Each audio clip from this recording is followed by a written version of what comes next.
നമസ്കാരം. പുതുവർഷത്തിൽ സംഭവിക്കുന്ന ഓരോ ഗ്രഹമാറ്റവും പല വിധത്തിലാണ് നിങ്ങളുടെ ജീവിതത്തിൽ നേട്ടങ്ങൾ ഉണ്ടാക്കുന്നത്.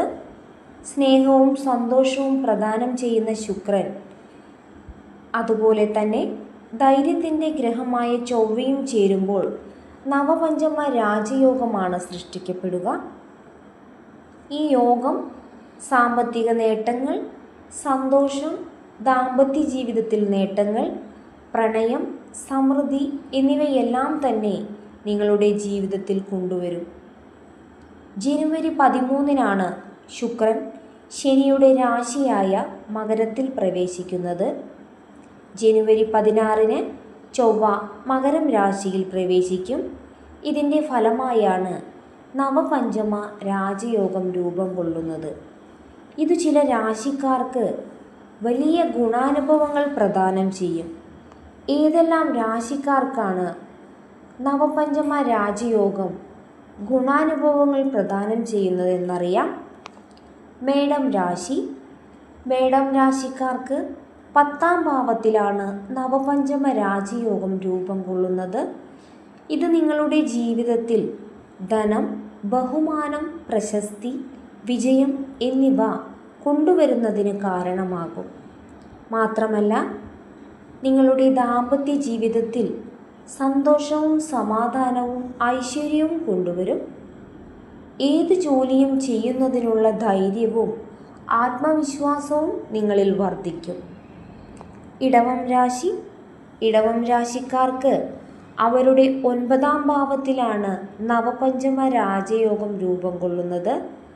ഇത് നിങ്ങളിൽ ധനശക്തി യോഗം ഉണ്ടാക്കും. മാത്രമല്ല, സാമ്പത്തിക സമൃദ്ധി, തൊഴിൽ വിജയം, ബിസിനസ് നേട്ടങ്ങൾ, ഐശ്വര്യം എന്നിവയെല്ലാം നിങ്ങൾക്ക് കൈവരുന്നതായിരിക്കും. ഈ യോഗഫലമായി ജീവിതത്തിൽ വളരെയധികം ഗുണാനുഭവങ്ങൾ നിങ്ങളെ തേടിയെത്തും. എല്ലാവിധത്തിലുള്ള തടസ്സങ്ങൾക്കും പരിഹാരം കാണുവാൻ നിങ്ങൾക്ക് സാധിക്കുന്നതായിരിക്കും. കർക്കിടകം രാശി. കർക്കിടകം രാശിക്കാർക്ക് പല വിധത്തിലുള്ള ഗുണാനുഭവങ്ങൾ തേടിയെത്തും. നവപഞ്ചമ രാജയോഗം നിങ്ങളുടെ ജീവിതത്തിൽ സന്തോഷവും സമാധാനവും നൽകും. ദാമ്പത്യ ജീവിതത്തിൽ സന്തോഷവും സമാധാനവും നിങ്ങളെ തേടിയെത്തും. ശുക്രൻ്റെ സ്ഥാനം ശക്തമായതിനാൽ നിങ്ങൾ ഏറ്റെടുക്കുന്ന കാര്യങ്ങളെല്ലാം തന്നെ ഗുണകരമായി വരും. സമാധാനപരമായ ജീവിതം നിങ്ങളെ തേടിയെത്തും. സർക്കാർ ജോലിക്ക് അനുകൂലമായ സമയമാണ്. ചിങ്ങം രാശി. ചിങ്ങം രാശിക്കാർക്ക് അനുകൂലമായ മാറ്റങ്ങൾ നവപഞ്ചമ രാജയോഗം നിമിത്തം സംഭവിക്കും. നിങ്ങളുടെ 6ാം ഭാവത്തിലാണ് ഈ യോഗം രൂപം കൊള്ളുന്നത്. ഇതിൻ്റെ ഫലമായി ആത്മവിശ്വാസം വർദ്ധിക്കുകയും താൽപ്പര്യം, ഉത്സാഹം എന്നിവ നിങ്ങളിൽ വർദ്ധിക്കുകയും ചെയ്യും. സാമ്പത്തിക സ്ഥിതി വളരെയധികം ഇരട്ടിയാവും. വാഹനങ്ങളും ഭൂസ്വത്തും സ്വന്തമാക്കുന്നതിനുള്ള യോഗം നിങ്ങളിൽ കാണുന്നു.